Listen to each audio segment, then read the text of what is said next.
deve estar ali ativando ainda a gravação. Pronto, começou a gravar. Ok, então vamos começar a aula de hoje discutindo a prova. E a primeira coisa que eu gostaria de chamar a atenção dos senhores não é exatamente a prova, é uma coisa no programa que vai mudar um pouquinho.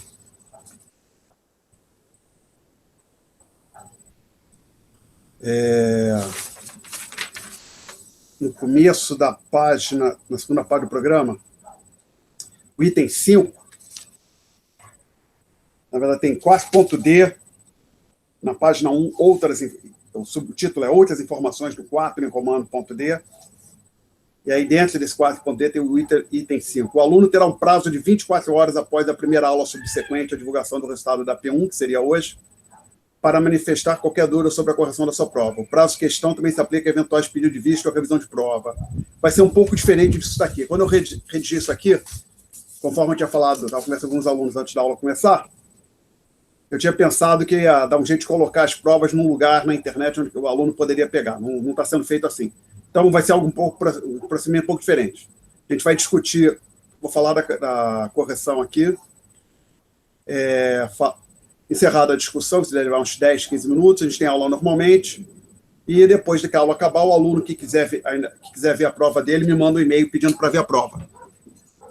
O aluno tem, então, encerrada a aula de hoje, o aluno terá um prazo de 24 horas, né, até amanhã à noite, para me mandar o e-mail. Aí, depois que eu mandar a prova de volta para o aluno, ele tem 24 horas para, se ele quiser pedir revisão de prova. Então, vamos tentar deixar esse ponto claro.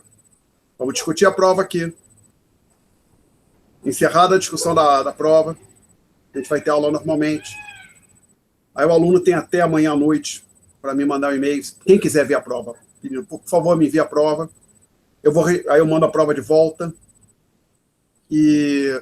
Professor, é pelo e-mail, o e-mail que você tem no site ou aquele da própria prova? Porque eu mandei pela própria prova. É o que tem no site.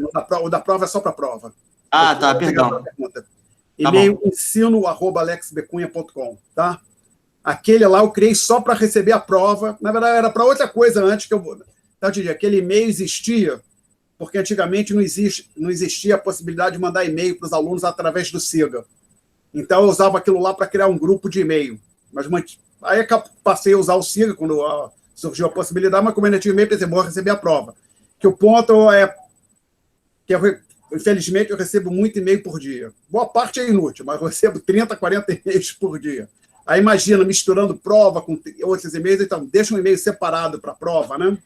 Só isso, para ficar tudo separadinho lá. Então, agora, aquele e-mail eu só vou acessar de novo na P2. Obrigado pela pergunta. Então, o e-mail é para mandar para o Alex, quem quiser ver a prova, ensino@alexbecunha.com. Então, professor. Oi. Perdão, mas é para mandar pelo e-mail do IE ou pelo e-mail que está cadastrado? Qualquer e-mail. Até isso foi uma confusão que teve. Teve gente que mandou a prova mais de uma vez porque achava que tinha que mandar pelo e-mail do IE, tinha mandado por outro. Não houve isso. Você pode mandar de qualquer... só, idealmente, manda o e-mail pelo mesmo... Quer dizer, manda por e-mail que seja fácil associar o seu nome, tá?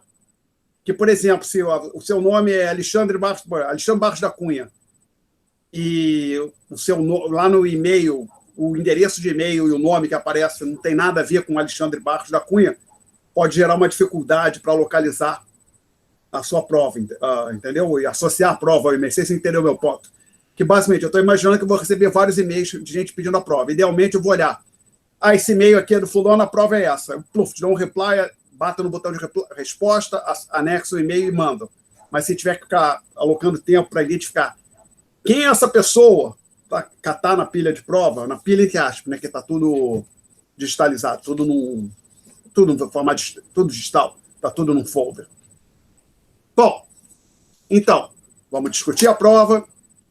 Vou falar da correção, encerrada a discussão, a gente tem aula normalmente, aí quem quiser ver a prova, tem até amanhã à noite para mandar o e-mail, aí eu vou responder e depois que eu mandar esse e-mail, a pessoa tem 24 horas, se ela quiser achar que tem algum erro na correção e quiser pedir revisão. Você deve solicitar a sua prova para o e-mail ensino@alexbecunha.com. Ok? Alguém quer fazer uma pergunta sobre essa estrutura geral? Não. Então, a gente segue em frente. Então, falar da revisão propriamente dita. Tem uma coisa anotada aqui. Abrir com... Deixa eu ver esse software aqui. Vamos ver se vai... Abre. Ok. Então, agora eu tenho que abrir... Não, selecionar, apresentar ao Windows. E Windows. Autodesk, Share. Então, idealmente, vai aparecer alguma coisa aí para os senhores. Apareceu? Apareceu uma tela para os senhores? Sim. Sim ou não? Deixa eu botar o chat aqui para ver se alguém respondeu no chat. Não. Sim, apareceu, professor. Obrigado. Tá ouvindo? Tá. Agora eu ouvi. Show. Deixa eu aumentar aqui. Estava ouvindo bem antes. Acho que eu estava falando no mudo. Não é, que você estava talvez um pouco afastada do microfone, não sei, agora melhorou. Bom, então tem uns comentários gerais. Então vamos lá. Comentário sobre a P1. Possíveis notas. Bom, cada aluno fez uma questão, então a nota dele na prova foi a nota da questão que ele fez. Na outra questão, evidentemente, ele tirou 0, né? Bom, dito isso, as possíveis notas: 10, 9, 8, 6, 4, 2, 1, 0. Um número inteiro, podem admitir no 0 também, de 0 a 10. Observe que foram excluídos ali o 7, o 5 e o 3. Por quê? A resposta é relativamente simples. Por exemplo, o aluno que fez aqui somente a questão 1, na questão 2, evidentemente, a nota é 0. Então é fácil corrigir. A resposta do aluno está perfeita, é nota 10, também é fácil corrigir. O que é um pouco trabalhoso é o famoso crédito parcial. Em linhas gerais está correta, mas tem uma imprecisão aqui, outra ali. Aí tem que decidir o que eu vou alocar. E para facilitar essa alocação, se você tem muitas opções, tipo, muitas notas intermediárias, é mais difícil você fazer a alocação dessas notas de forma homogênea, no seguinte sentido: um erro que você acha que é igualmente sério, o erro A é igualmente sério ou igualmente relevante ao erro B, um aluno cometeu o erro A e o outro aluno cometeu o erro B, idealmente eles teriam a mesma nota. Tá?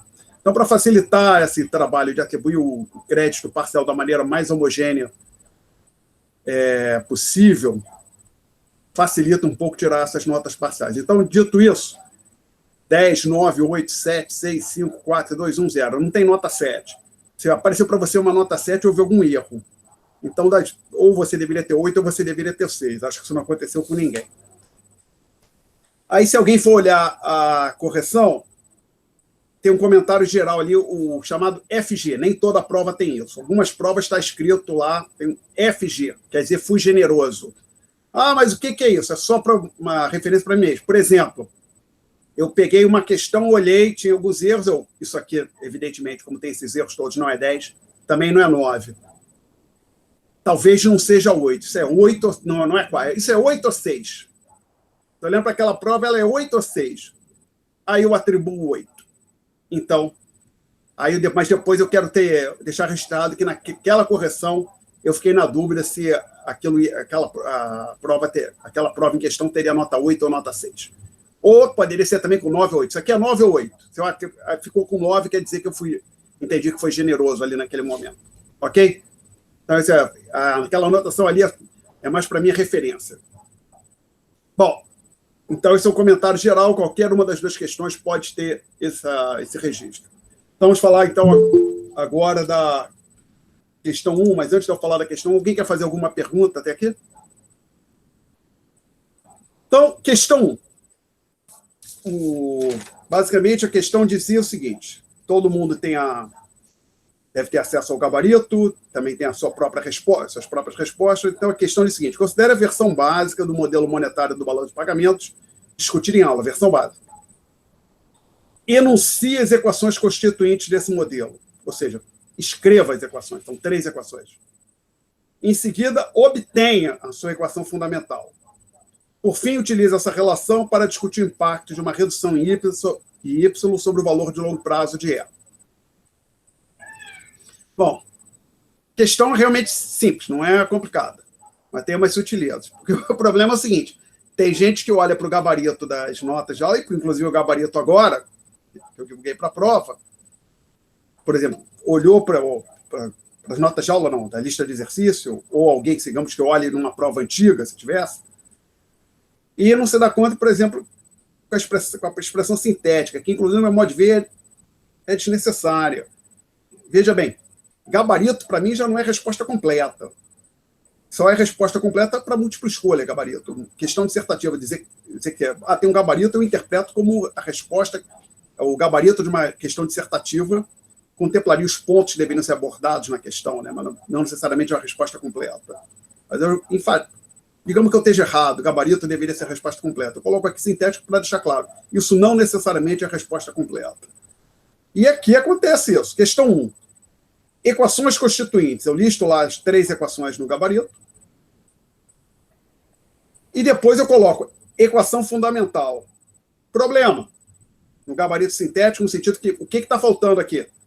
A pergunta pediu, obtenha a equação fundamental. Obtenha aqui quer dizer fazer uma álgebra simples. Teve gente que não fez essa álgebra, então, aqui, eu mencionei, por exemplo, vocês podem ver ali, menos 2 pontos. Deveria ser mais, talvez, mas aí seria menos, como menos 2 fica com 8. Nota abaixo de 8 seria 6. Então, perdeu 2 pontos só por não fazer essa álgebra.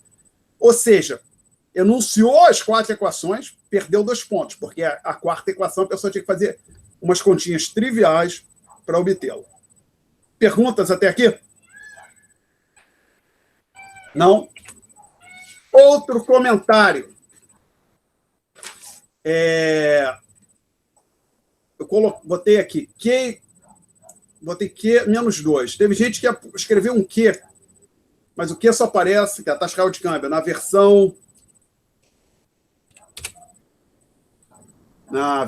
ampliada, né? Não na versão básica, do modelo monetário balanço de pagamentos.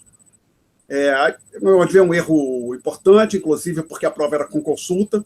Colocou um Q, apareceu um Q aqui, perdeu 2 pontos. Aí tem as 2 linhas anteriores. DVC, demais variáveis constantes. Bom, o que é isso? Suponha que a pessoa enunciou as 3 equações corretamente, obteve, ou seja, fez a álgebra necessária para chegar na 4ª equação, e aí simplesmente escreve no tipo, como o Y aumenta, o E diminui. Ou algo um pouquinho mais sofisticado que isso. Não. Aí posso que eu olhe aqui no gabarito. Eu faço com algum detalhe. Uma mudança em Y não impacta as variáveis externas, tais M asterisco, R asterisco e Y asterisco. Adicionalmente, a oferta de moeda doméstica é exógena. Estamos falando do M. Eu coloco logo em seguida. Logo, M também permanece constante. Assumindo que R não é afetado pela alteração em Y, isso poderia, assumindo que R não é afetada, poderia ser explicado com mais detalhes até, idealmente seria. Podemos utilizar o fato que L é crescente em Y para concluir que é uma queda no valor de R. Tá? Assim sendo, uma queda no valor de L de R e Y. Assim sendo, ocorre uma elevação no valor da última fração à direita, ao passo que a outra fração permanece constante. Desta forma, ocorre uma elevação em E. Aí tem várias coisas que podem fazer com que a pessoa perca 1 ou 2 pontos aqui. Tá?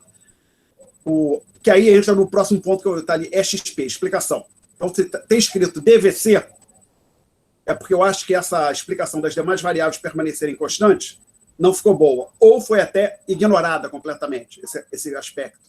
E aí a pessoa podia perder 1 ponto ou 2. E explicação também, aí supõe que a pessoa ainda tenha falado das demais variáveis constantes, mas observe que aqui eu vou em detalhe. Olha, tem a fração do lado direito, como o Y aumenta, o L de RY aumenta, logo o valor da fração diminui. Então, isso poderia também fazer com que a pessoa perdesse 1 ponto se ela simplesmente explica que as variáveis ficam constantes. Olha, o Y muda, o Y cresceu, as demais variáveis permanecem constantes por tais e tal motivo, essas variáveis por esse motivo, essas outras variáveis por esses outros motivos. Logo, o E diminui. Ainda assim teria um pequeno problema. Depois que a pessoa estabelece que as demais variáveis são constantes, ela deveria fazer um esforço para ajudar o leitor a entender por que o y, mudando o y, o e diminui.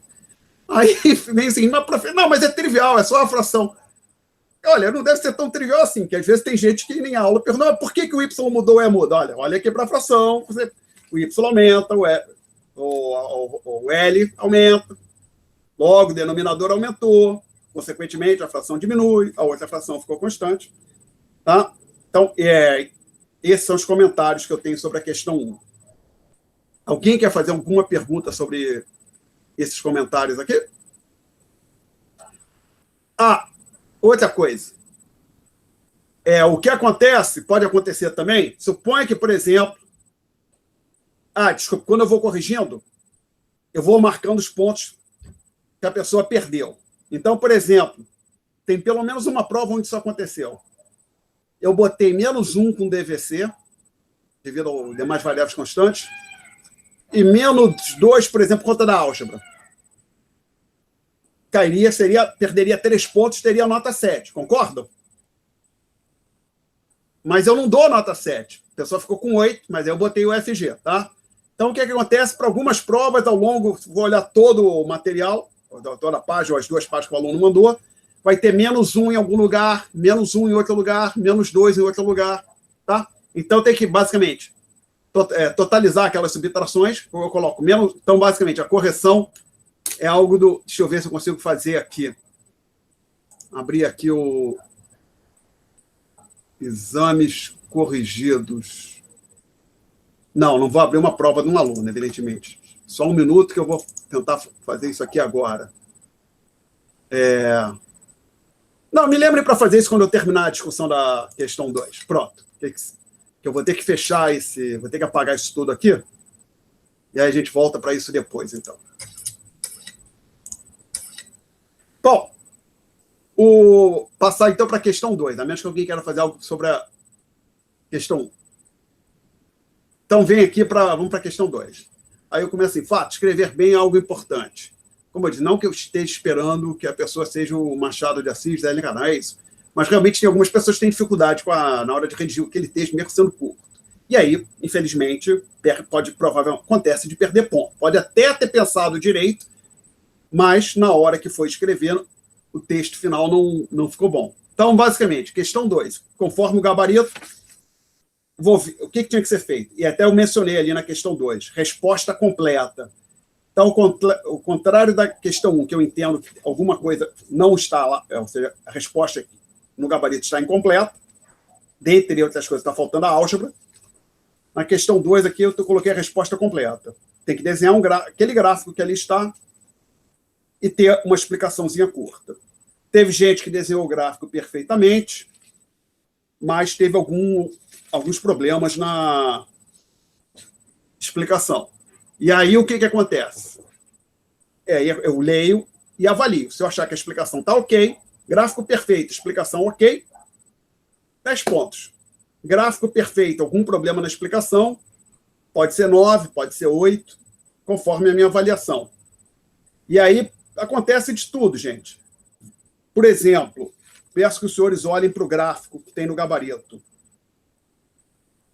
Tem casos, se não necessariamente nessa prova, em outra que eu já licionei essa disciplina, já licionei várias vezes, acontece o seguinte, a pessoa escreve uma coisa do tipo, como a taxa de câmbio caiu, verificamos que a curva F se deslocou. Ou, como a taxa de câmbio caiu, a curva F se deslocou. Não é uma boa construção, porque o que acontece é que, devido ao deslocamento da curva F, o coequilíbrio muda e, por isso, a taxa de câmbio cai. Tá? Então, como a taxa de câmbio caiu, a curva se deslocou, não é uma boa construção, não seria a melhor maneira de colocar num livro-texto, e aí a pessoa perde 1 ponto ou 2, de acordo com a minha avaliação. Então, ali o que aconteceu? Nessa questão, com frequência, quando a pessoa não teve ponto integral, vai estar escrito EG. Isso aqui quer dizer explicação do gráfico. Aí a pessoa pode perder -1, -2 ou até 4 pontos. Seria metade a explicação do gráfico, na verdade. Então, essa questão, no meu modo de ver, é metade o gráfico, metade a explicação, mas não tem nota 5. Então, a pessoa errou a explicação, ficou muito ruim, não tem nada ali, é -4. Ah, mas qual que é uma explicação muito ruim? Tem gente que só diz o seguinte: o equilíbrio passa de A1 para A2. Ou algo do tipo. Olha para o gráfico, olhando o gráfico, verificamos que houve uma queda na taxa de câmbio. Isso não é explicação do gráfico, é forma de discutir em aula. Ah, agora que eu estou vendo, eu falei aqui. Ah, não, desculpa, eu falei, dei um exemplo, tipo, possível explicação, problema na explicação. Agora eu estou dando outro exemplo aqui também, que aconteceu. Como a curva F diminuiu, houve uma apreciação cambial. Então, o meu problema está aqui nessa palavra, o diminuiu, né? A curva não diminui, né? A curva se desloca. Isso foi olhado também, tá? Então, se a pessoa fala, olha, a curva diminuiu. Lamento. Quando isso foi escrito, uma prova que tem esse comentário, a curva diminuiu, a menos de um lápis da minha parte, a pessoa perdeu pontos, tá? No momento da correção. E é corrigido da mesma maneira que a questão 1. Marca os pontos que... Pode acontecer o seguinte, -1 ponto no gráfico, -1 ponto na explicação, porque a gente teve algum erro no gráfico, um problema no gráfico, consequentemente a pessoa fica com nota 8, né? Alguém quer fazer uma pergunta até aqui? Não?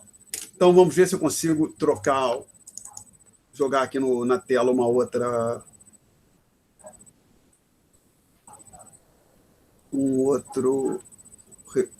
arquivo. Desde que eu acho aqui, vamos lá. Não está mais aqui. Tem que vir aqui, desculpa. Agora está no website, então está na cópia, no backup do meu website que eu tenho no meu disco rígido. Exames, P1. Vamos lá, vamos ver se eu consigo. Aqui. Pronto. Vou dar aqui um print screen. Fazer uma captura de tela, então. Ops, enganei, apertei no lugar errado. Chamei o software errado. Colar. Então, vamos ver se eu consigo aqui.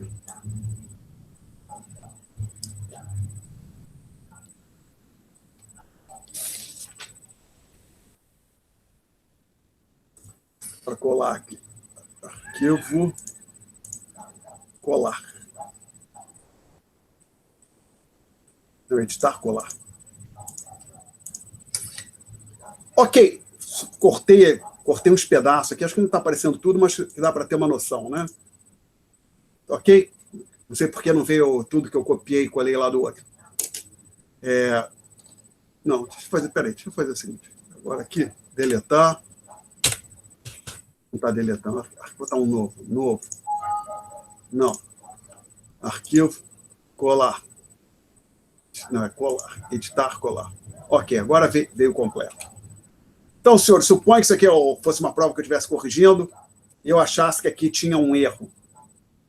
Então, corrigi usualmente em vermelho, se não tiver, acho que foi tudo em vermelho. Então, eu achava que aqui, isso aqui tem um problema aqui, ó. Então, ia aparecer assim, -1. Aí eu acho que essa frase aqui não está boa. Aí eu coloco -1. Então, observa o seguinte, -1 aqui, lá em cima, perto do nome do aluno, teria a nota final 8. Ok? Então, para quem for pedir para ver a prova, a primeira coisa que você quer conferir é ver se, por exemplo, se aparecer uma nota 8 para você, se tem -2, se você perdeu 2 pontos efetivamente. Perguntas até aqui, senhores? Não? Então, vamos lá. Para não haver dúvidas. Ops, não. Eu fiz besteira aqui. Fechei o programa que deveria estar aberto. Tem que reabri-lo. Presente now. A window. Sketchbook. Share. Vamos ver se ele volta ali. Então.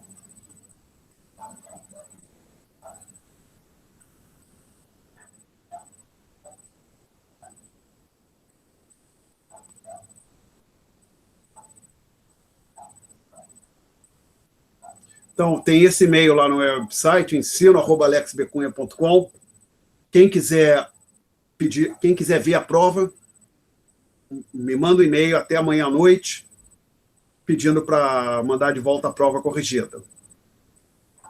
Depois que você receber o e-mail, você tem até 24 horas para pedir revisão de prova. Deixa eu deixar um ponto bem claro aqui, para não haver dúvida. A sua nota não cai se você pedir revisão, tá? Todo mundo entendeu isso? Querem que eu repita? Ninguém vai falar nada? Tem algum aluno aí? Entendi. Professor, eu tenho uma dúvida em relação à correção. Eu não sei se eu tiro agora. Não a minha. Assim, é um pouco da minha, mas é uma coisa mais geral. Eu quero saber se alguém colocou algo além do gabarito. Sim, acontece. Você tirou ponto. Pode acontecer, dependendo, particularmente. Vamos lá, o que acontece? Não é. Desculpe, deixa eu terminar de passar as instruções e a gente ataca esse ponto específico, pode ser? Claro. Tá, vamos lá. Então, quem quiser ver a prova, manda um e-mail para esse endereço. Tem 24 horas para isso. Eu imagino que vai ter um número relativamente grande de pessoas pedindo. Então, por favor, não fique triste, ofendido, quando eu responder apenas com anexo. Tá? Que basicamente, digamos assim, 40 pessoas, vejam, mas 76 fizeram a prova. Digamos que mais a metade, que seria 38, vamos dizer 40, arredondar 40 alunos pedem para ver a prova.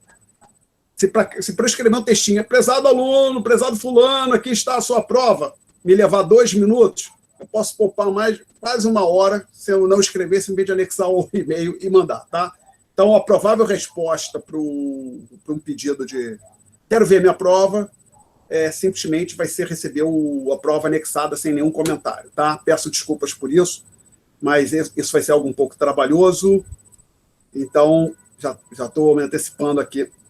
Por favor, não fique magoado, não é nada contigo. Simplesmente é o volume de texto, de e-mail, para lá e para cá, que está um pouco maior do que o razoável.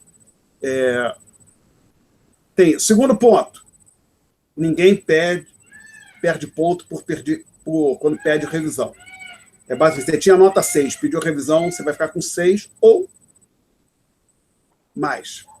Mas, por favor, somente peça revisão se você achar que eu errei. Tem uma chance de eu ter errado na correção. Assim, não, que eu estou infeliz com a minha nota, eu vou jogar lá para ver se aumenta, não. Por favor, peça revisão se você acreditar que tem uma chance, mesmo que modesto tenha um erro. Simplesmente não. Não acho, você olha para a sua prova, não vejo nada aqui, aquilo lá que ele falou na discussão, mas vou pedir assim mesmo, não. Por favor, não faça isso. Bom, e o que eu tenho que botar no pedido de revisão? Não precisa ser nada curto. Pode até ser o seguinte, professor, olhei minha prova e tendo em vista o que foi discutido em aula, estou na dúvida se aqui, ao invés de ficar com 8, eu não poderia ficar com 9. Por favor, reavalie. Ok, eu vou olhar sem problema nenhum. Todo mundo entendeu? Claro, se você identificar um erro, por exemplo, você está com nota 6, mas ali eu só marquei -2, você coloca lá, olha, na correção você só tirou 2 pontos, mas eu fiquei com nota 6. Tá claro? Se você identificar claramente um erro, quando você pedir revisão, olha, eu identifiquei este problema. Se você está com uma dúvida, você diz, olha, não foi rigoroso demais? Por favor. Tá? Ok? Alguém quer fazer uma pergunta sobre esse... Não esqueci, tinha uma outra pergunta de um aluno aqui, não esqueci. Sobre esse ponto específico. Alguém quer falar algo? Não? Professor, esse negócio que você falou de ter marcado na prova as notas, o senhor já mandou essas provas marcadas ou não? Não. Quem está perguntando, por favor? Daniel. Daniel? Não mandei para ninguém as provas. Porque você não recebe... Tá. Mas você vai mandar, não? Daniel, presta atenção. Quem quiser ver veja o que eu falei. Não tem um e-mail aí na frente? Acho que eu não fui claro. Sim. Quem quiser ver a prova, vai pedir vai dar um e-mail para esse endereço aqui, porque, quero ver a minha prova. Ok. Ok? Tá bom. Eu achei que fosse mandar de acordo com o DRE e aí quem tivesse alguma dúvida ia... Mas entendi. Obrigado. Tá, já que você fez a pergunta, olha, o problema é o seguinte, não ter dúvida. Eu cheguei, não sei se você estava aqui no começo, antes da aula começar, eu cheguei a comentar com alguns colegas, eu cheguei a pensar em fazer o seguinte, juntar todas as provas, quer dizer, está tudo num folder no meu computador de corrigir, criar um link usando o Dropbox, zipar tudo, todo mundo baixar tudo zipado, mas aí eu estaria entregando para todos os alunos a prova de todos os alunos. Não sei se você entendeu, eu não quis fazer aquilo, você está entendendo que não pode, a menos que eu tivesse, antes da prova, orientado o aluno a não colocar o nome na prova, colocar somente o DRE, tá? Então, eu não tenho uma maneira rápida para eu mandar a prova de volta para todo mundo. Basicamente, eu vou ter que fazer por e-mail. Vai tomar um trabalho, vai tomar um tempo. Então, eu tomei a decisão de só vou mandar para quem pedir. Ok? Ninguém recebeu a prova ainda. Tá claro? Alguém quer falar? Sim, professor, obrigado. Nada. Aí um aluno tinha feito uma pergunta se alguém escrever além pode gerar perda de ponto. Dependendo, pode. Não necessariamente aconteceu. Teve gente que escreveu além, mas perdeu os pontos quando eu fui olhar o que realmente respondia a questão. Ficar escrevendo demais, pelo menos para mim, não é bom. Mas por que, Alexandre? Vamos lá. Uma das coisas, por exemplo, começa a falar um bando de coisa, começa a ter coisa errada ali, por exemplo. Supõe que nessa questão 1, que falava do modelo monetário do balanço de pagamento, a pessoa vai lá, joga o modelo ESLM lá. E aí depois joga a resposta correta. Por exemplo, a pessoa escreve 2 parágrafos com o modelo ESLM gráfico e depois coloca a resposta correta para a questão de forma perfeita. Aí surge a seguinte pergunta: essa pessoa sabe o que é o modelo monetário do balanço de pagamento? Se ela não sabe, ela não pode ter ponto integral. E saber o que é o modelo monetário do balanço de pagamento faz parte da matéria, né? Então, por exemplo, começa a botar uma coisa demais, também pode atrapalhar. Então, dependendo, então, não é que até poderia ter colocado o perfeito sobre o modelo ISLM, está tudo lá perfeito, só que tem uma parte que não responde o que foi pedido, pode gerar uma penalidade. Outra coisa que às vezes acontece, a pessoa escreve muita coisa e às vezes tem coisa errada, lá naquilo que nem serviria, naqueles trechos que nem servem jamais serviriam para responder a pergunta. Já aconteceu comigo, não necessariamente aconteceu agora, que eu lembro, pelo menos que eu lembro. Mas corrigindo prova, em algum momento, você vê, isso aqui nem responde tem nada a ver com o que foi perguntado, mas está absurdamente errado. E outro ponto. Veja bem, quando você pega um livro-texto, os autores colocam o que você precisa lá para aprender aquele tópico específico. Eles não colocam, por exemplo, 10 páginas e você tem que ler 10 páginas e no meio de uma delas tem alguma coisa que, por exemplo, um livro de Mico discutindo oferta e demanda, não vai ter 30 páginas e no meio dessas 30 páginas tem 3 que são realmente relevantes para oferta e demanda. Isso não acontece. Então, ficar colocando coisa demais, além do que foi pedido, certamente pode levar à perda de ponto. Não sei dizer se aconteceu nesta prova, de alguém perder ponto por ter colocado demais. Certamente teve gente que colocou muito além do que era pedido. Tá? Perguntas? Não? Então, estamos parando. Então, recapitulando. Quem quiser ver a prova, manda e-mail pedindo a prova. Até amanhã à noite, por favor. Depois que eu responder, você tem 24 horas para pedir revisão de prova. Como eu disse, ninguém perde ponto por pedir revisão de prova. Mas, por favor, somente peça a revisão se você identificar um erro ou achar que tem uma chance de haver um erro. Tá? Se você identificou um erro, por exemplo, errei na soma, avisa. Se você achar que tem uma possibilidade de erro, pede, professor, é isso mesmo? Pode reavaliar essa questão? Com relação ao envio da prova, como eu disse, provavelmente, para quem pedir a prova, provavelmente a resposta do pedido da prova vai ser simplesmente a prova, um e-mail com a prova corrigida anexada, sem nenhum comentário adicional, simplesmente porque eu estou imaginando que vai ter um volume grande de e-mails, então vou tentar fazer isso o mais rápido possível. Então, inclusive, não vou escrever que desnecessário. Ok? Então, chega dessa coisa chata de prova. Prova é uma coisa muito chata. Se eu pudesse, eu dava 10 para todo mundo, mas isso não pode, né? Então, vamos falar de coisa séria agora. Alguém quer fazer pergunta sobre a matéria? Eu tenho uma dúvida, professor. Ótimo! Maravilha, diga. Você já decidiu o que você vai fazer em relação ao tópico 5? Sim, a gente pulou. Vai ser aquilo mesmo? Vai ser pulado? Pulou. Mas eu me dei conta. Como eu disse, às vezes, em algum momento, a gente vai voltar lá e pegar alguma coisinha de volta, tá legal? Tudo bem. Tá? E até só para vocês não ficarem tristes, eu já vim há algum tempo, porque eu já lecionei essa disciplina várias vezes. Eu já vim há algum tempo pensando em tirar o tópico 5, incorporá-lo. O 5 é a revisão de SLM, economia fechada. Abandonar. Se a gente fazer tudo que é feito no 5, fazer no 7, que na verdade é no 6, que na verdade é refeito depois, tem que refazer. Mas tinha pensado, nunca fiz, porque inclusive já tinha um tempo que eu não lecionava a disciplina, acho que a última vez foi 2018, mas não me lembro muito bem. Posso estar, talvez tenha sido 2000. Acho que foi 2018. Achei que não fosse lecionar mais por um bom tempo, porque eu tinha arquivado tudo. Aí acabei lecionando agora no PLE. E, como eu disse, a gente vai ter que, de vez em quando, voltar lá. E depois que a gente teve a última aula, eu me dei conta que em um momento que teria sido bom se a gente tivesse voltado. Então,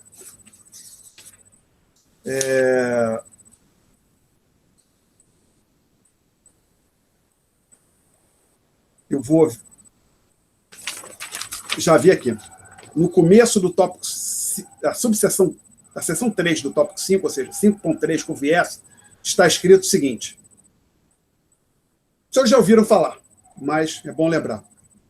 A curva IS é composta pelos pontos YR... Ups, o que eu fiz aqui? Agora, como é que eu volto? Não. Tem que chamar um novo. Eu rodei esse troço, não sei como é que eu faço para desrodar. Não tenho a mínima ideia. Deixa eu fazer? Não. Arquivo novo. Não. Pronto. Ou seja, a curva IS é composta pelos pontos YR, ou seja, combinações de PIB e taxa nominal de juros, para os quais há equilíbrio no mercado do produto. No mercado do produto, tá? Essa definição é a mesma que a gente vai utilizar agora, ou seja, curva IS, conjunto dos pontos YR, nos quais há equilíbrio no mercado do produto. Então, vamos voltar para onde a gente estava aqui no tópico 6.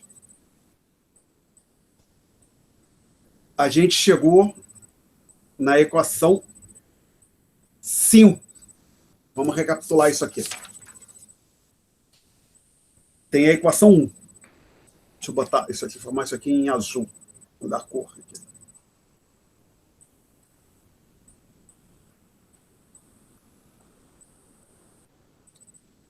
Y igual a CD mais ID mais G. Eu não coloco um D no G, porque basicamente a gente vai modelar o comportamento do C, do I e do Z.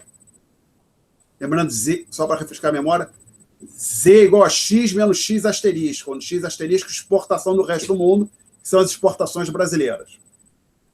E a gente escreveu na equação 2 que o consumo, que a demanda por consumo era uma função da taxa nominal de juros e dessa renda menos produto, menos imposto, renda líquida de imposto, que o investimento era a equação 3. A demanda por investimento era uma função da taxa nominal de juros e a equação 4, a demanda por exportações líquidas era uma função da taxa real de juros, não, taxa real de câmbio, perdão, do PIB doméstico,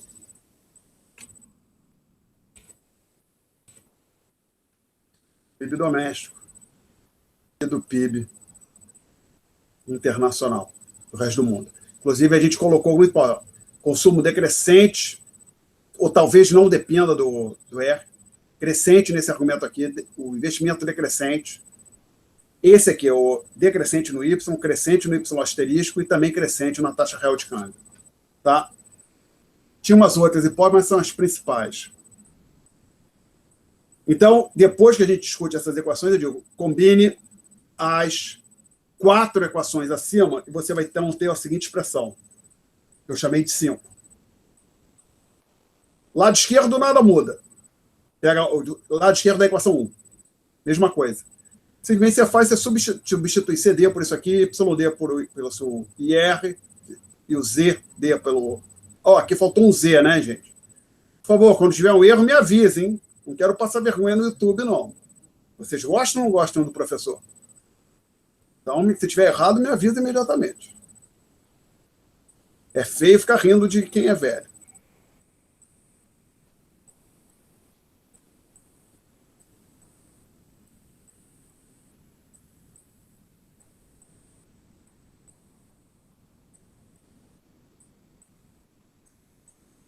Ficou meio borrado ali no fim, mas acho que dá para ler, né? Também tem assistência nas notas de aula bonitinho. Exatamente isso. Então, o que a gente tem ali? A equação 5 é a equação da curva S. É uma equação que, basicamente, as demais variáveis ficam constantes ao longo da curva S. O que eu estou dizendo? Essa variável fica constante ao longo da S, esta aqui também, essa aqui também, essa aqui também. Então, basicamente, à medida que você mexe com R, o Y tem que se ajustar para preservar a igualdade. Alguém quer fazer alguma pergunta até aqui? Não? Aí eu digo o seguinte, a curva S é decrescente. Pois, aí tem uma derivada ali. Vamos lá. Fazer uma rápida recapitulação aqui de uns tópicos. Primeira coisa aqui, senhores. Observe o seguinte, quando a gente escreve, por exemplo, diz que uma função depende de x1 e x2, então a gente admite as seguintes derivadas parciais. Se a função for diferenciável, se as derivadas parciais estiverem definidas, blá, blá, blá. Certo? Então, se a função f depende de x1 e x2, ela pode admitir até 2 derivadas parciais, conforme está colocado ali. Alguém quer fazer uma pergunta? Agora, preste atenção no seguinte. Suponha que eu venho aqui e escrevo o seguinte. Eu avalio a função f, por exemplo, no ponto 5 mais t, vírgula, t ao quadrado. Tá? Eu posso fazer isso. Aqui é t. Um tempo, por exemplo. Seja. Observem. Isso eu posso fazer. O que eu vou escrever agora está errado, hein?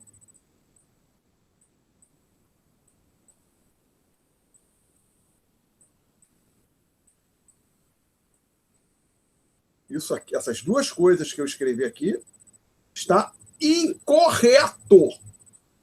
Ou não é a notação usual dos matemáticos. E nós vamos usar a notação usual do cálculo. Não vamos inventar a notação aqui, não. Então, eu tentarei não fazer. Por que eu botei um X vermelho nessas duas coisas que eu escrevi ali? Vamos lá. No momento que a função f foi definida desta forma aqui, ela admite essas duas derivadas parciais aqui. Não existe d de f, d de t ou df, dt. Lembrando que o d é quando é função de uma única variável e o d é quando temos várias variáveis, né, para derivada parcial. A notação varia do cálculo univariado para o cálculo multivariado. Alguém quer fazer alguma pergunta até aqui? Esse ponto aqui está claro, gente? O que pode acontecer, veja, olha só, alguém chegar aqui e definir o seguinte, define uma nova função que eu vou chamar de h, e diz que h de t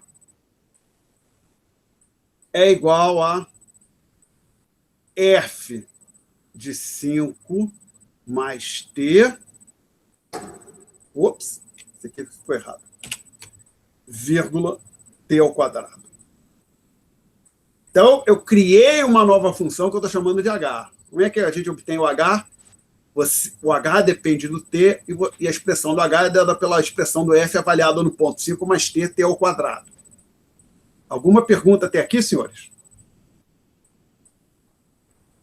Nós podemos avaliar, nós temos o direito de avaliar a derivada dH/dt. Basicamente, você usa a chamada regra da cadeia do cálculo, que nós vamos estar usando aqui. E essa derivada é assim, ó. É avaliada até assim.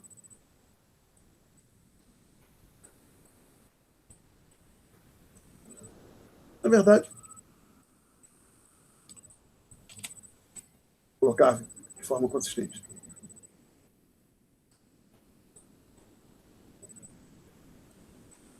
Isso aqui é a minha anotação para a derivada de 5 mais t com respeito a t, tá? Que no caso é 1.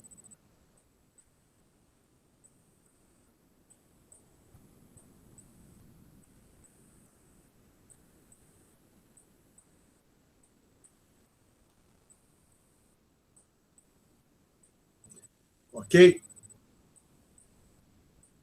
Então, basicamente, você pode avaliar a chamada a derivada do t usando a chamada regra da cadeia, né? Seria desse jeito. Os senhores viram isso no curso de cálculo? Você está com uma notação pouco natural para os senhores? Permite tentar botar isso de uma maneira que possivelmente seja mais próximo daquilo que os senhores viram. Agora permito-me apagar aqui. Deixa eu dar um delete. Você diz que tem uma função h, tem aqui, como a gente colocou, f depende de x1 e x2, e aí vocês vêm aqui e diz o seguinte, tem uma função que eu vou chamar de h de t, ou poderia ser s também, vou manter o t, que é um f, que é o f do x1 que depende de t, vírgula x2 que depende de t. O dH dt é igual a d-ron de f, d-ron de x1, vezes derivada de x1 com respeito a t, mais a d-ron de f, a derivada do f com respeito a x2, vezes a derivada do x2 com respeito a t. Ele deve ficar um pouquinho mais alto. Aí eu vou marcar aqui em vermelho o que eu estou dizendo. Isso aqui, certamente, os senhores viram nos cursos de cálculo. Se não necessariamente assim, com essa notação exata, com alguma notação um pouco diferente. Ninguém lembra disso? Alguém lembra? Alguém tem uma vaga noção? Uau! Tem algum aluno aí? Foram embora? Não, está ali dizendo para mim que tem 23 pessoas aqui. Não, professor, A gente está aqui. Vocês estão aí, né? Mas vamos lá. Os senhores viram isso no curso de cálculo, possivelmente, talvez tenham usado só no curso de cálculo. Alguém escreveu ali, lembra um pouco, sim. E nós vamos estar usando isso aqui direto. É bem útil isso. Agora, não se assuste, à medida que a gente for fazendo, isso vai começar a refrescar a memória dos senhores. Porque eu observo o seguinte, eu já lecionei essa disciplina aí umas 15 vezes, nunca ninguém teve problema com... No geral, a turma não tinha problema com isso. Tá? Então, vamos lá. O que está acontecendo aqui? Vamos agora que eu coloquei aqui, eu falei, vocês já viram isso, mas, no curso de cálculo, meu Deus! Não, vamos lá. É relativamente simples. Olha, você lembra, o que eu estou olhando aqui do lado esquerdo dessa expressão? Eu quero olhar o impacto de uma variação em T sobre o H. Esse impacto, como é que o T impacta o H? Por 2 canais. Primeiro canal, via x1, não é? Segundo canal, via x2, ok? O impacto do... Você pode até interpretar assim, lembra? Que a derivada é o limite de um delta sobre outro delta, né?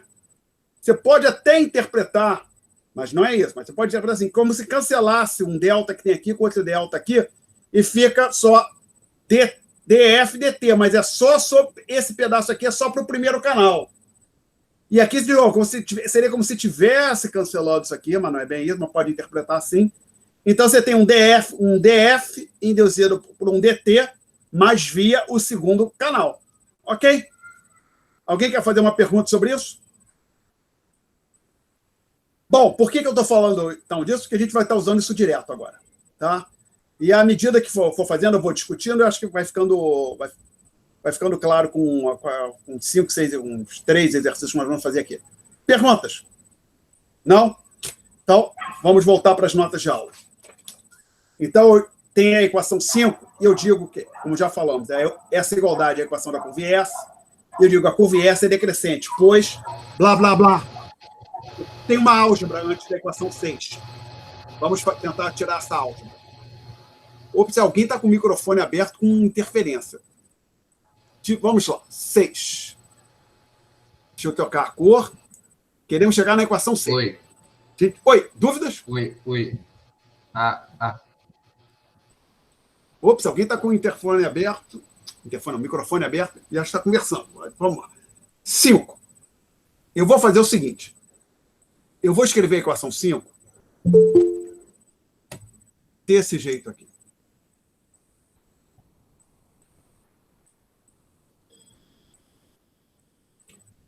Eu vou colocar... Basicamente, o que eu quero fazer... Quando a gente quer saber se a curva S é decrescente ou não, basicamente, a equação 5, ela simplesmente define uma relação do Y, define implicitamente uma relação entre Y e R. Por que implicitamente? Porque para ser uma função bonitinho, nós tínhamos que ter, por exemplo, uma das variáveis, no caso Y, sozinho do lado esquerdo, e o R isolado do lado direito. O problema é que você tem o Y do lado esquerdo, sozinho, mas o próprio Y aparece do lado direito duas vezes, como argumento do C e como argumento do Z. E, por sua vez, então isola o R, mas o R aparece duas vezes, como argumento de C e como argumento de I. Então, isso aqui, colocando assim, não é trivial você resolver para o Y em termos do R ou para o R em termos do Y. Para resolver, expressar bonitinho como uma função, eu teria que dizer quem é o C, dizer quem é o I, dizer quem é o Z. Nós não vamos fazer isso. A gente vai usar as técnicas do cálculo para chegar à conclusão seguinte. Apesar de eu não saber quem é o C, quem é o I, quem é o Z, as hipóteses introduzidas na aula passada, derivada não sei o que positiva, outra derivada entre 0 e 1, garantem que há uma relação decrescente entre o Y e o R, ou seja, que a expressão 5 amarra o Y e R de forma que quando o Y cresce, o R cai ou vice-versa, tá? É isso que a gente quer fazer aqui. Então, basicamente, a pergunta é, se eu me perturbar, mexer com o R um pouquinho, o que acontece com o Y? Como eu vou mexer somente com R, eu vou deixar as demais variáveis constantes. E vou enfatizar aqui que o Y vai estar dependendo do R, escrevendo isso aqui, ó. Aliás, eu deveria ter escrito isso aqui também já à esquerda. Então, vou ter que usar aqui a minha borrachinha. Tá bem que esse negócio tem uma borracha. Como quase negro, né? Quase negro também tem. Ou quase branco, né? Que é o que a gente usa mais na FRJ. Então, assim, eu vou enfatizar que o Y vai estar dependendo do R. Então, eu estou escrevendo Y como função de R, desse jeito. O T vai ficar constante ao longo da discussão, mas o investimento, que vai depender do R, mais o G, que eu vou manter constante, mais o Z, que depende desta senhora taxa real de câmbio, que vai ficar constante, não é uma barra, o Y, que eu estou fazendo com que dependa de R, e o Y asterisco, que eu vou manter constante. E o que eu vou fazer agora? Eu vou tomar a derivada com respeito a R de ambos os lados e usar a regra da cadeia do lado direito. Então, antes de eu fazer a derivada, essa linha que aí está, não tem nas notas de aula, o que eu fiz? Eu peguei a expressão 5, reescrevi, enfatizando que o Y vai estar dependendo do R na discussão que se segue, e coloquei uma barra em cima das variáveis que vão manter constante para me ajudar a lembrar quem é que está constante aqui na discussão. E o objetivo do exercício é o seguinte, vou mexer com R, quero descobrir o que acontece com o Y. Por exemplo, se um crescimento no R puxa o Y para baixo ou para cima. Alguém quer fazer uma pergunta? Não? Então vamos lá. Eu vou derivar o Y com respeito ao R. O truque é um ponto. Lembra que eu falei aqui em algum momento que a gente usa D ou D-ronde de acordo com a variável depender de uma função depender de uma ou mais variáveis. Do jeito que eu escrevi aqui no quadro, eu deveria estar usando D, Y, DR, né? Mas o problema é o seguinte, o Y também depende de outras variáveis, daquelas que eu estou mantendo constante, T, G, tá? Então, o fato, apesar de eu só ter escrito R, eu sei que tem outros argumentos, além do R, omitidos. Então, eu vou usar o derronde aqui. Então, a derivada do lado esquerdo com respeito a R é o seguinte, é fácil. Derronde Y ou derronde R. Então, essa é derivada do lado esquerdo. Derivada do lado direito. Opa! Vamos lá. Agora acontece que nem a discussão que a gente teve há pouco. O R impacta o C por dois caminhos. Por aqui, como direto, no primeiro argumento da função C, e no segundo argumento, porque o Y está dependendo de R. Então, eu vou fazer o seguinte.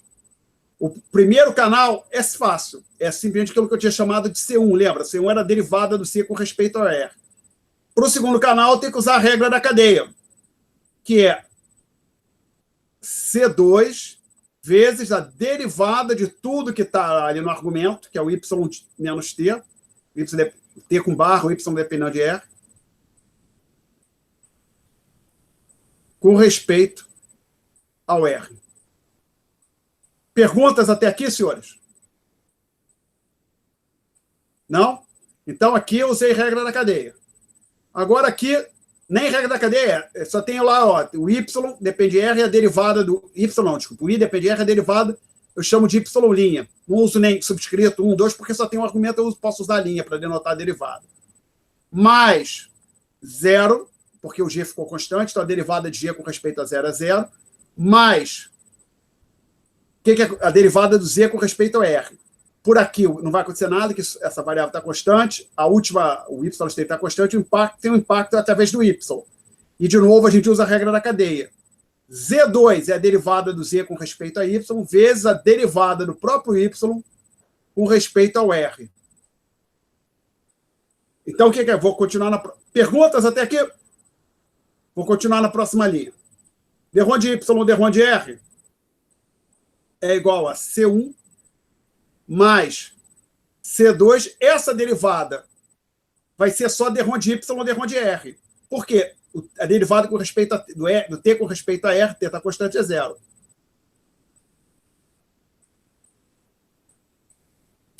Mais I' mais Z2 derronde Y, derronde R. Jogo tudo que tem derronde Y, derronde R para o lado esquerdo, eu vou resolver com respeito a isso aqui. Eu vou ficar com o seguinte. 1 menos C2 menos Z2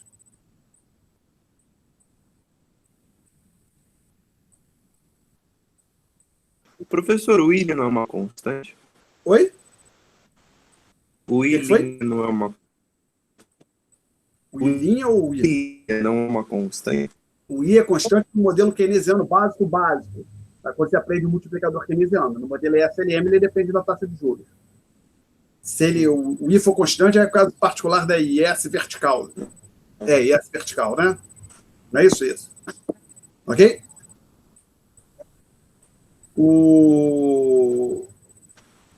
Vezes derronde Y, derronde R é igual a C1 mais Z2. Resolve isso tudo para o respeito. Agora, joga esse 1 menos C2 menos Z2 para a direita. Você vai ter o seguinte.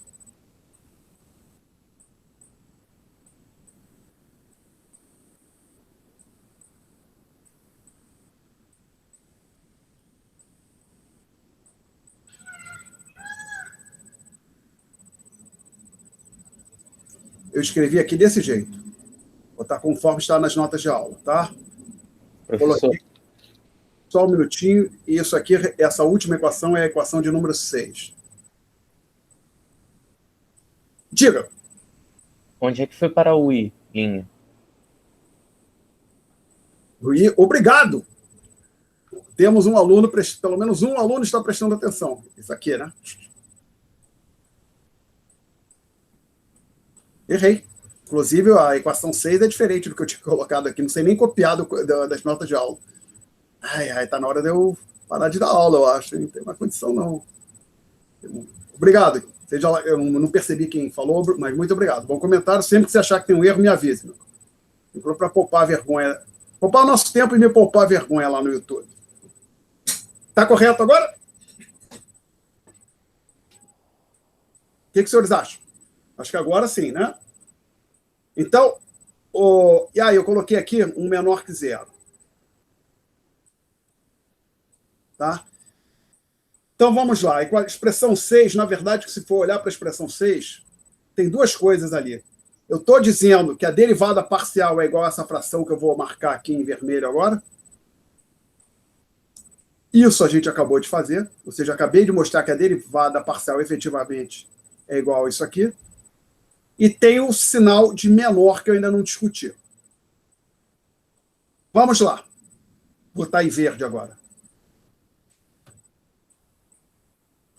Tendo em vista as hipóteses, estão listadas algumas nas páginas anteriores, lembre que C1 é menor ou igual que 0. E' é menor que 0. Então, pode ficar sossegado que isso aqui, ó, é menor que 0. Tá? E vamos ver se eu vou conseguir aqui achar mais um espacinho nesse quadro. Então, observa o seguinte. O numerador da fração é negativo. A minha pergunta agora é o denominador. Será que ele é positivo? Se o denominador for positivo, efetivamente esse sinal de menor que 0 está correto. Sim, o denominador é positivo. Por quê? Observe o seguinte.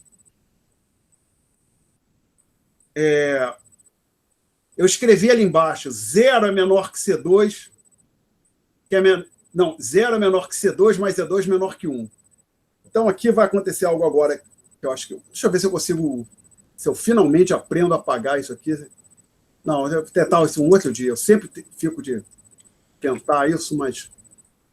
Não, acho que tem um jeito aqui de eu marcar e deletar isso, né? Consegui. Ok. Consegui apagar um... Aprendi. Não foi tão complicado, não. Ok. Quero apagar essa parte aqui, que eu não quero apagar o final. Quero apagar tudo menos o finalzinho. O final. Ai, só que agora ele resolveu me travar. Deixa eu ver se eu colocar... Se eu mudar isso aqui. Aham. Peraí, Ctrl Z.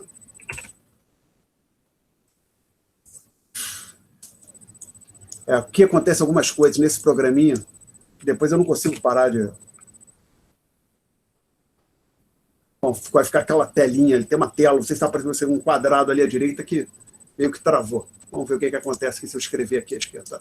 Está dando para escrever? Não. Basicamente ele me desativa o... Não, deletar. Ai, que saco. Ah, é ali que eu clico. Pronto. Acho que eu aprendi. Então, vamos lá. Esse aqui vai com a borracha. Parece que agora eu aprendi, finalmente. Vivendo e aprendendo. O pessoal que tiver aula depois, senhores, acho que vai penar menos. Talvez eu já teria aprendido a usar todos os recursos desse software. Então, vamos lá, senhores. Eu observo, depois da expressão 6, eu afirmo o seguinte. 0 é menor que C2 mais E2, que é menor que 1. Logo, se isso aqui, tudo que eu estou falando for verdade, o que eu estou dizendo? Que C2 mais C2 é um número entre 0 e 1, por exemplo, 0,7. Consequentemente, esse 1 menos C2 mais E2 é alguma coisa positiva. Que, por exemplo, 1 menos 0,7, 0,3. Tá? Então, será que esse 0 menor que C2 mais E2 é menor que 1 realmente é verdade? Eu vou provar isso em 2 pedaços, de 2 formas. Deixa eu só ver aqui como é que eu fiz. Eu vou provar primeiro essa pedacinho aqui que eu vou sublinhar em vermelho. Não, acabou ficando em azul. Vou circular. Vou provar primeiro essa igualdade aqui. Depois vou provar essa aqui. Conforme as notas de aula. Então, vamos lá. Eu tenho aqui o seguinte. A gente tinha uma hipótese em algum momento. Quando, na verdade, introduzimos essa hipótese e até discutimos que em valor, lembra, o Z2 é negativo. Em valor absoluto, C2 é menor que C2. Lembrando, C2 é propensão marginal a consumir. Consequentemente, agora lembra, o Z2 é negativo. O valor absoluto de um número negativo é o número com sinal invertido.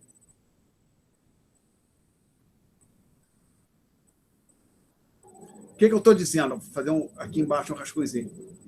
Qual é o valor absoluto de menos 4? Senhores? O valor absoluto de menos 4 é 4, tá claro? Ou seja, é o menos 4 com sinal invertido.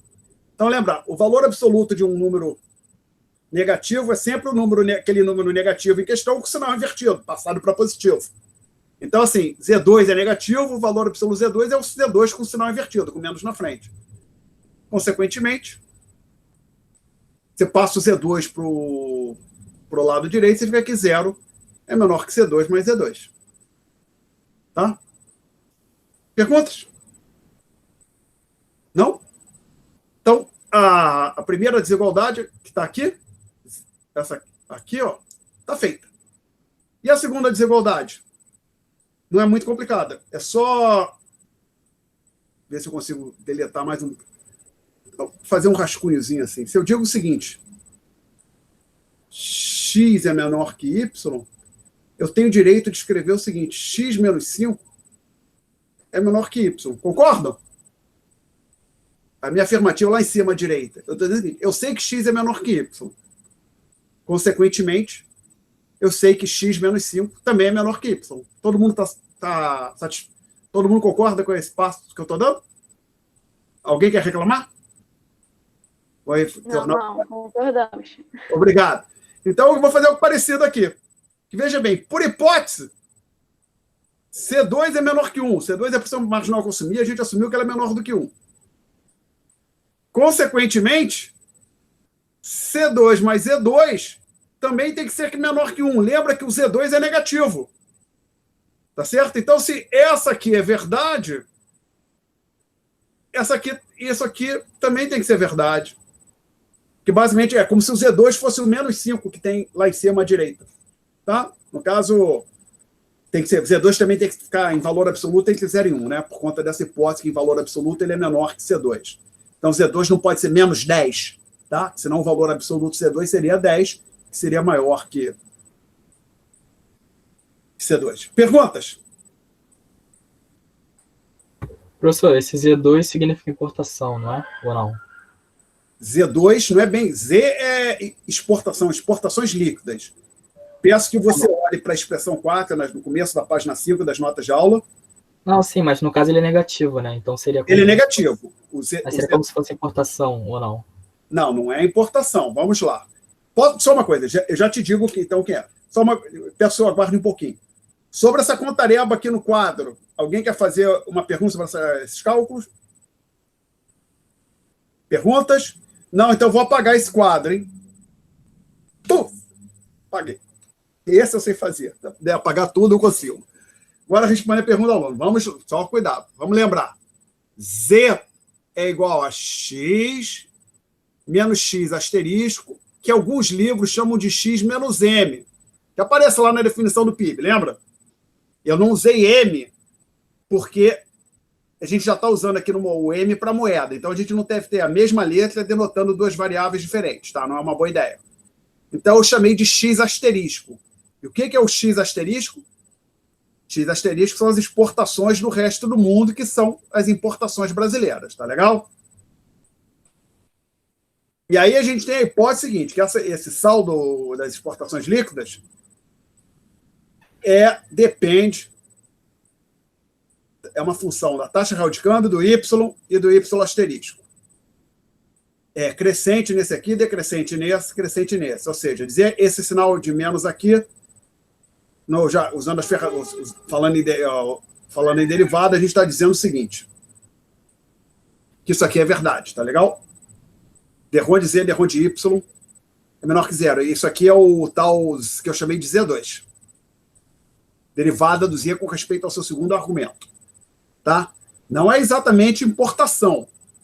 É a derivada do saldo das exportações líquidas com respeito ao Y. E é negativo porque a hipótese, aumentando a renda dos brasileiros, eles passam a comprar mais no exterior. Perguntas? Ah, beleza, obrigado, entendi. Tá? Bom, então, a equação 6 foi discutida e ela estabelece, agora eu vou apagar tudo isso, porque com a equação 6 a gente estabeleceu isso aqui é menor que zero. Sendo Professor? que... Diga. Professor? Pode falar. Por que não tem essa variável Z nas notas de aula? Não tem Z nas notas de aula? Notas de aula é 5, não é? Não, a gente está na 6. 5, está Página... vendo? Vamos lá, a gente pulou a 5, estamos na 6. A 5 foi pulada. Estamos na página 5 das notas de aula, Tá. no tópico 6. Página 5. Entendi, é que eu fico um pouco atrasado. Então, Entendi. o derrom de Y, derrom de R menor que zero, que é a expressão 6. Ora, só para deixar claro, essa derivada foi tomada ao longo da expressão 5, hein? Que é a equação da curva S. Então, o que isso está dizendo? Essencialmente, se você fosse representar aquela expressão 5 no espaço,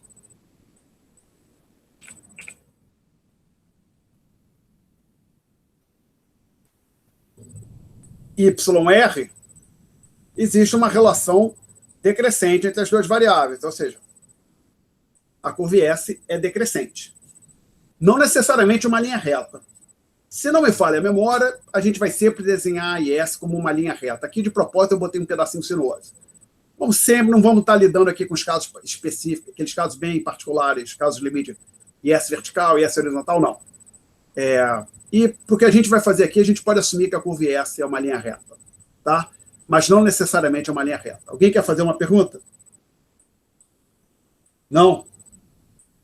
Ok, a gente tem ainda bastante tempo, então vamos trabalhar. Então, agora, senhores, eu quero pensar o que acontece com a curva S. Os senhores já viram isso? Então, vamos lá. Desenhar isso aqui. Vou chamar isso aqui uma curva S0.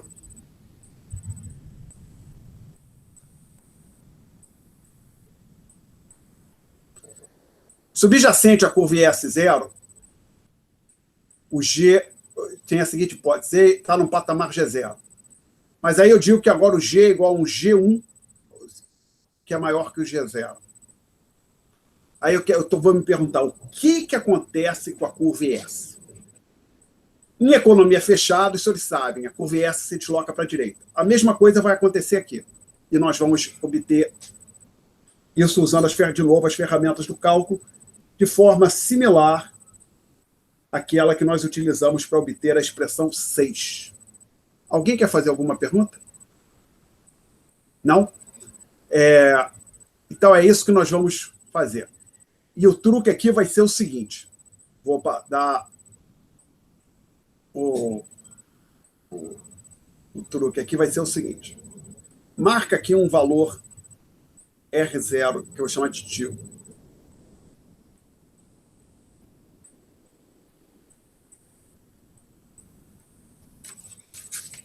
Deixa eu só conferir uma coisa aqui. Desculpe. Caneta caiu, perdão. Só conferir um negocinho aqui. Não, ok, é isso mesmo. Desculpe. De uma dúvida, achei melhor conferir um aspecto, um ponto específico antes de seguir em frente.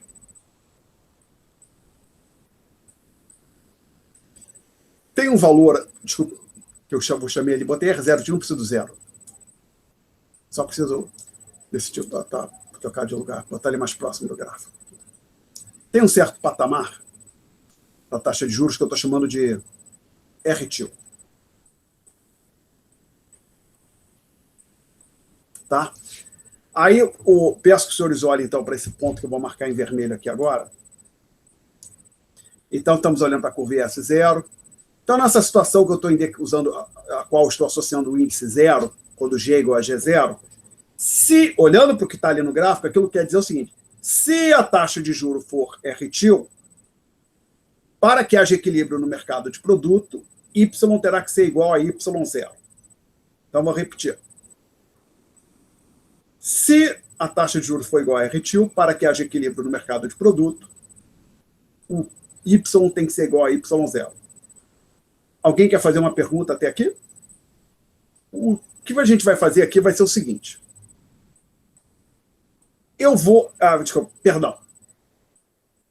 Agora estamos olhando para esse gráfico que está aí. Aí eu coloco a seguinte pergunta aqui para os senhores. Ou para mim mesmo. O G aumenta. O que acontece com a curva S? Vai para a direita? Vai para a esquerda? Vai para a direita porque eu vi isso no outro curso. Sim, a gente vai ver depois que ela vai para a direita, mas a resposta do outro curso não serve, claro, é economia fechada. É que a economia aberta, alguma coisa pode mudar, né? Talvez ela passe para a esquerda. Talvez ela vire uma hipérbole, sei lá, não sabemos. A gente vai ter que pensar. O meu truque vai ser o seguinte, olhando aqui para esse gráfico. Suponha que eu mude o G, mas mantenha o R constante. E conclua que para ter um equilíbrio no mercado de produto, o Y tenha que assumir este valor que eu vou marcar aqui em verde. Tá? Então, a ideia é a seguinte: mantendo a taxa de juros no patamar R-til, eu nem sei se a taxa de juros era igual a R-til num equilíbrio, não estou falando que o equilíbrio era no ponto vermelho, não, tá? Mas, assim, suponha que a taxa de juros estivesse em R-til. Se a taxa de juros estivesse em R-til, para haver equilíbrio no mercado de produto, o PIB seria igual a Y0. Agora, eu vou dizer, se você mantiver a taxa de juros em R-til e eu concluir que para ter equilíbrio no mercado do produto, o PIB terá que ser igual a Y1, após o G ter passado para o valor G1, eu estou dizendo o seguinte: este pontinho verde é um ponto da curva, da nova curva S. Então, vou repetir essa afirmativa. Suponha que eu concluo o seguinte: após o G passar de G0 para G1, ou seja, G agora já é igual a G1, gasto do governo igual a G1. Se a taxa de juros for igual a R-til, o produto tem que ser Y1, o ponto verde, o ponto R-til Y1, na verdade, eu dizer Y1 R-til, né? Que o Y está no eixo horizontal, então é a primeira coordenada. O ponto Y1 R-til faz parte da nova IS. A nova curva IS tem que passar por esse ponto verde. Todo mundo concorda? Ou ninguém entendeu? Alguém quer perguntar? Alguém quer tirar uma dúvida? Ninguém quer falar nada? Ninguém está falando nada, então eu vou...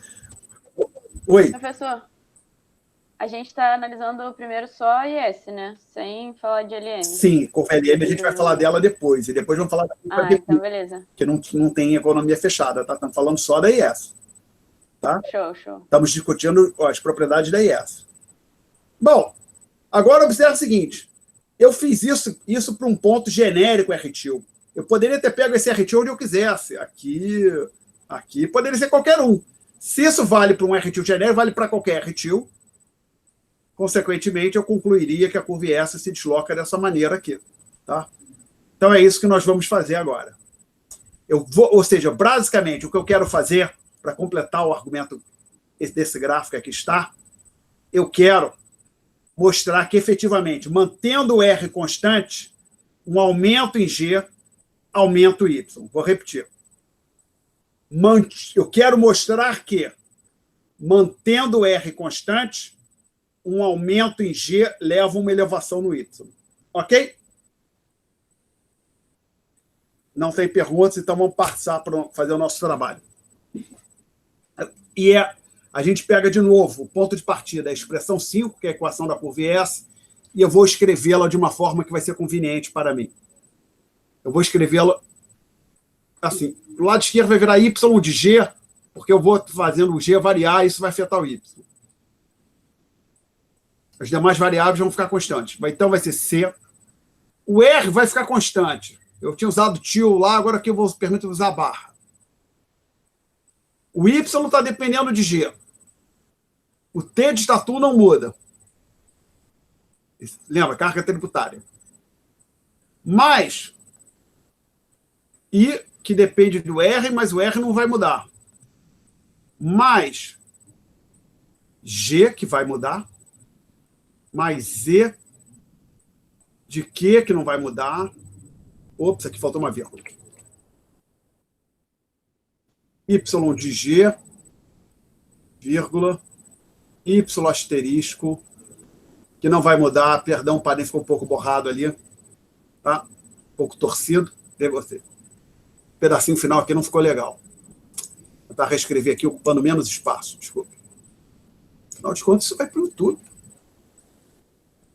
É aqui, ó. Aperto ali, ele apaga o quadradinho. Maravilha. Tanto tempo para aprender isso. Então, vamos lá. IR mais G mais Z de Q, que vai ganhar uma barra em cima. Y, que está dependendo de G. Y asterisco, que vai ganhar uma barra que vai ficar constante. E aí a gente vai derivar, e vamos usar a regra da cadeia mais uma vez, para obter a derivada de ρ de Y, de ρ de G, que aparece um pouco antes daquela de 3 derivadas que receberam, parciais que receberam o número 7. Perguntas até aqui? Então, lá vamos nós. Lado esquerdo, derivado com respeito a G, pura e simplesmente isso aqui. Lado direito, a derivada, o primeiro, a variável ali, onde tem o R bar, não vai acontecer nada, porque o R bar está constante. Então, a gente vai ficar aqui com a derivada do C com respeito ao segundo argumento, que nós chamamos de C2, essa derivada, vezes a derivada do Y de G menos T barra com respeito a G. Aqui eu estou usando a regra da cadeia.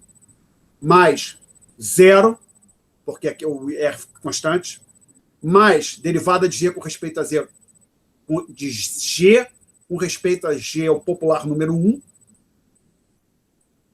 mais via Q barra, via Y asterisco, nada acontece, mas tem um impacto pela segunda variável, segundo argumento da função Z. Então, de novo, regra da cadeia. Vai ser Z2, d de Y, d de G. A gente continua na linha de baixo, que não, aqui vai ser d de Y, d de G, é igual a C2. Essa derivada ali, a derivada do T é 0, então vai ser simplesmente d de Y, d de G.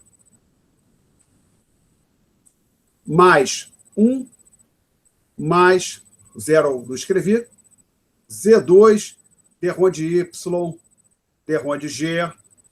Aí eu resolvo tudo para d de Y, d de G, ou seja, fica assim, 1, vou botar aqui com colchetes, 1 menos C2 mais Z2, fecha colchete, d de Y, d de G, é igual a 1, e isso a gente chega então aqui nesse pedaço que eu vou colocar aqui embaixo à direita, esse que sobrou, a expressão, não tem número, d de Y, d de G, é igual a 1 sobre 1 menos C2 mais Z2. Tudo isso é positivo. Por quê? Então, vamos lá. A igualdade foi a álgebra que a gente acabou de fazer. E por que o sinal de maior que 0 é verdade? O numerador é claramente positivo, é o número 1. E conforme a gente discutiu agora há pouco, C2 mais Z2 é maior que 0, porém menor que 1. Então, isto tudo que está aqui, eu vou marcar em verde agora, mas assim como a gente sabe que a gente discutiu antes. Isso aqui é algo que também, isso aqui é algo positivo também. Logo, a gente tem numerador positivo, denominador positivo, fração positiva. Perguntas? Não? Então, eu vou apagar aqui algumas coisas.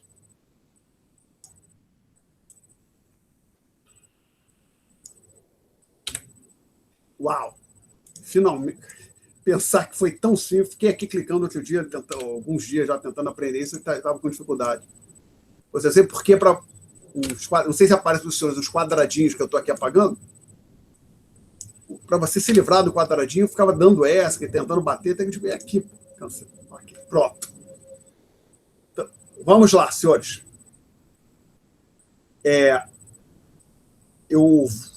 A gente tinha feito uma discussão usando o gráfico antes de obter essa expressão. Agora, ou seja, eu usei o gráfico para dizer por que eu queria obter essa expressão. E aí eu vou ter uma certa redundância. Agora que eu obtive a expressão, eu vou mostrar por que ela me ajuda no gráfico. Para quem tinha entendido perfeitamente, estava absolutamente confortável com a discussão que teve antes de obter, que a gente fez com os gráficos antes de obter essa expressão, a discussão vai ser desnecessária, mas acho que é um ponto importante, acho que não custa nada a gente repetir a discussão. Então, vamos lá. Vamos pegar aqui o espaço YR. Temos aqui uma curva IS0. Associada a essa curva IS0 tem um espaço, tem um produto G0 que é menor que o produto G1. Aí, então, basicamente, eu vou pegar aqui uma taxa de juros genérica, que eu vou me chamar de R-til, e achar o que eu vou chamar aqui de Y0. Então, basicamente, tendo em vista esse desenho que aí está, estamos dizendo o seguinte: na situação onde G é igual a G0, se a taxa nominal de juros for igual a R-til, o produto de equilíbrio, que equilibra o mercado de produto, é igual a Y0. Eu nem sei se o equilíbrio é nesse ponto aqui, Y0 é R-til. Talvez tivesse uma curva LM passando aqui, ó, não sei. Então, aí eu suponho que aí eu estou olhando para esse gráfico e estou me perguntando o que acontece com a curva IS quando G aumenta de G0 para G1. E aí alguém me passa essa informação que eu estou circulando aqui. E deixa claro, olha, essa derivada foi avaliada mantendo o R constante. Peguei a equação da curva IS, mantive o R constante e derivei tudo com respeito a G. Então, basicamente, essa derivada está dizendo o impacto de G sobre Y quando o R fica constante. Por exemplo, como no gráfico no patamar R-til. A gente está dizendo que o Y aumenta. Então, após a elevação do G, o Y, que equilibra o mercado de produto, fica à direita do Y0, tem que ser maior. Então, a conclusão que a gente tira aqui é que esse ponto que eu vou marcar em vermelho faz parte da nova curva IS. Porém, o argumento é válido para qualquer R que eu pegar no eixo vertical. Eu peguei o R-til, mas poderia ter pego um R aqui, não interessa, em qualquer lugar. Consequentemente, eu posso, então, concluir tranquilamente que a curva IS se deslocou para a direita. Desta forma que aqui ilustrado aqui. Ok? Ok. Então, como eu disse, num curso, a primeira vez que você vai ver o modelo ISLM, deve passar uma aula inteira, 2 aulas discutindo por que a IS vai para a direita quando o G aumenta. Não vamos ficar discutindo isso. Então é isso. Já vimos aqui que, assim como em economia fechada, a curva IS vai para a direita. Perguntas, quando o G aumenta. Se desloca para a direita quando há um aumento em G. Então, temos ainda 10 minutos. Nós não vamos entrar na LM. Vamos pegar esses 10 minutos finais e fazer o que der para fazer daquilo que eu falei, daquelas derivadas que eu falei de forma similar. Então, vamos lá. Eu escrevi aqui nas notas já o seguinte. De forma similar, derrom de Y, derrom de T é menor que 0. Derrom de Y, derrom de Q é maior que 0. Derrom de Y, derrom de Y asterisco maior que 0. Peço que isso ganhou o número 7. Peço que os senhores aceitem que aquilo que está no número 7 é verdade, por enquanto. Se isso que está ali é verdade, então isso quer dizer o seguinte: uma elevação em G desloca a curva IS para a direita, é o que a gente acabou de discutir. O mesmo vale para elevações em Q e Y asterisco. Por quê? Para Q e Y asterisco, as derivadas parciais são positivas. Então, vale a mesma lógica que eu estava no quadro que eu acabei de apagar. Para o T é o contrário. A derivada é negativa. Consequentemente, aquele Y1 que eu tinha colocado para a direita teria que ficar à esquerda. Então, o deslocamento da curva IS seria para a esquerda. Ok, senhores? Alguém quer fazer uma pergunta? Tudo isso também é com R constante? Tudo com R constante. O que eu vou fazer agora é algumas dessas derivadas aqui. Vou fazer, acho que 2, é o que dá tempo para fazer nesses 10 minutos. Até porque a do Y, a do Q e do Y asterisco, a álgebra é a mesma, não muda quase nada. Vamos lá? Posso ir? Vamos fazer, então, derrom de Y, derrom de T. Abordagem é a mesma. Pega a equação 5 e escreve de uma forma que vai ser útil para nós. A gente escreve a equação 5 da seguinte forma. Bota assim, Y. Agora é T, tá? Que é o argumento. C de R constante, vírgula, Y de T menos T, mais I de R constante, mais o G vai ficar constante agora, mais Z de Q, que vai ficar constante, Y, que está dependendo de T, vírgula, Y asterisco, que manteremos constante. Derivar tudo agora com respeito a T. Lado esquerdo, fácil. Derrom de Y, derrom de T. Lado direito, olhando para a função C, pelo primeiro argumento, que é o R, nada acontece porque esse R está constante. Então, o impacto é pelo segundo argumento, Y menos T. E aplica a regra da cadeia. Derivada segunda, que é derrom de C, derrom de segundo argumento, a gente chamou de C2, vezes o impacto do T sobre o argumento. A derivada do argumento com respeito a T, desculpe.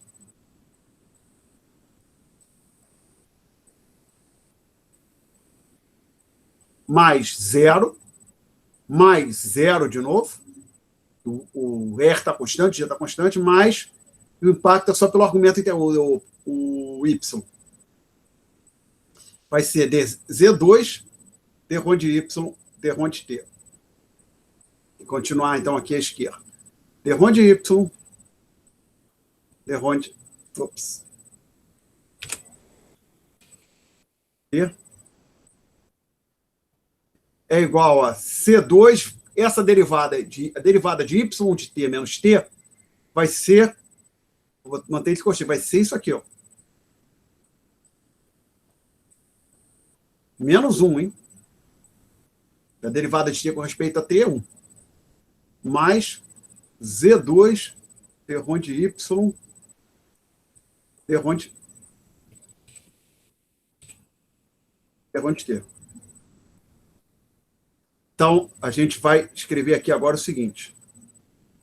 Derrom de Y, derrom de T é igual a C2 mais Z2, entre parênteses, derrom de Y, derrom de T, menos C2. Resolve tudo isso com respeito ao... Resolve para derrom de Y, derrom de T, desculpe.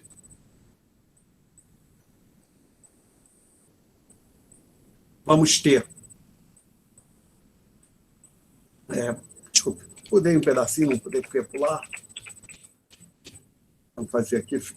Ao lado esquerdo fica assim, 1 menos...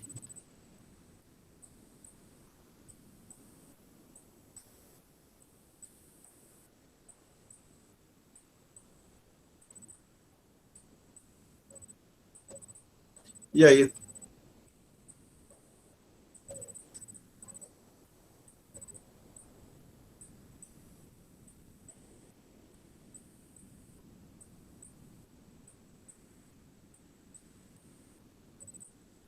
Ok? Então vamos lá. Mais uma vez, o denominador é positivo, agora o numerador é negativo. Porque C2 é positivo, menos C2 é negativo, então isso aqui é menor que zero. Tá certo? Então, aí você poderia pegar essa informação e fazer a mesma análise gráfica que nós fizemos quando estávamos discutindo o impacto do G sobre a curva IS. Perguntas? Não? Então, nós temos 5 minutinhos. Vou fazer mais uma. Vou fazer com derrom de Y, derrom de Q, e fica como exercício para os senhores o derrom de Y, derrom de Y asterisco. Derrom de Y, derrom de Q. De novo, a gente escreve a equação 5 de uma forma que nos será conveniente. Então, é assim, Y de Q é igual a C de R, que vai ficar constante, vírgula Y, que está dependendo de Q, menos o T, que vai ficar constante, mais I de R, que a gente está mantendo fixo, mais o G, que vai ficar fixo também, mais Z de Q, que agora está variando, então não ganha barra. Y de Q, vírgula Y asterisco.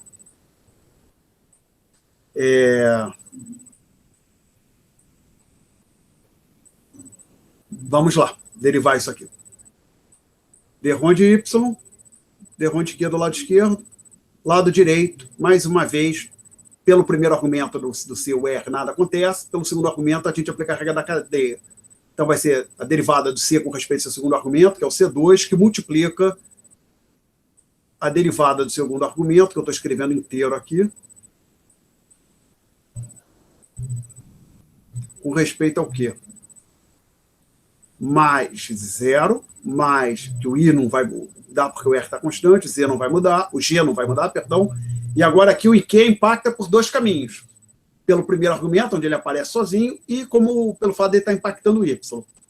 Então, a gente tem aqui o Z1, que é o primeiro impacto, mais Z2, que seria o segundo impacto, aplicando agora a regra da cadeia, derrom de Y, derrom de Q. Mais uma vez, a gente escreve isso aqui assim. C2, resolve, avalia aquela derivada daquele termo que está em colchete, vai ser só derrom de Y, derrom de Q. Mais Z1, mais Z2, derrom de Y, derrom de Q. Consequentemente, nós podemos escrever que derrom de Y, derrom de Q é igual a C2 mais Z2. Esse C2 mais Z2 aparece sempre. Mais Z1. E aí, você pode, então... Podemos colocar, então, aqui, continuando aqui à direita, conforme a gente fez das outras vezes. 1 menos C2 mais Z2. Fecha parênteses, fecha colchete. Derrom de Y, derrom de Q, é igual a Z1. E derrom de Y, derrom de Q, então é igual a Z1 sobre 1 menos C2 mais Z2. Por isso aqui entre parênteses. Mais uma vez, o numerador é positivo e, por hipótese, o Z1 é positivo. Aumenta o Q, aumenta o Z. Então, isso aqui é positivo. Tá legal? Já digo aqui para o senhor o seguinte, quem for fazer em casa. 99% de certeza que essa derivada parcial aqui, mantendo o R constante, vai ser igual a Z3 sobre 1 menos C2 mais Z2. E também é positivo, tá legal? Perguntas? Bom, então, senhores, acho que a gente vai estar parando a aula de hoje por aqui. Lembrando, prova. Quem quiser ver a sua prova, manda um e-mail para ensino@alexbecunha.com. Não manda para o e-mail que era para enviar, para o qual você tinha que enviar a prova, porque lá só vou olhar de novo quando estiver chegando a P2. Tá? E depois que você receber a sua prova, você tem até 24 horas para pedir revisão. Lembrando, como eu sou um homem de palavra, aluno não perde nota se pedir revisão, mas, por favor, só pede revisão se você identificar o erro ou se você acreditar que tem uma chance de eu ter sido rigoroso demais ou de ter um erro, alguma coisa, tá? É só pedir, não, vou jogar, pedir por pedir para ver se muda, não, só vai e não faz não, tá? Ah, e o que eu tenho que botar na revisão? No pedir revisão, não precisa ser, você achar que você acha porque achou que Se identificou um erro, olha, você errou na soma, por favor, ou na subtração, por favor, avisa. Escreve lá, por favor, verifica se a contagem dos pontos está correta. Se você achar que, não, essa correção aqui do jeito que foi feita, tendo em vista o que foi exposto na aula, quando a gente discutiu a correção, não foi talvez esteja rigoroso demais, então, por favor, coloque no e-mail. Por favor, verifique se não foi rigoroso demais na correção da minha questão. Então, senhores, eu estou parando a gravação aqui. A Luísa está aí? Tchau, gravação. Tem que parar a gravação. Stop o record.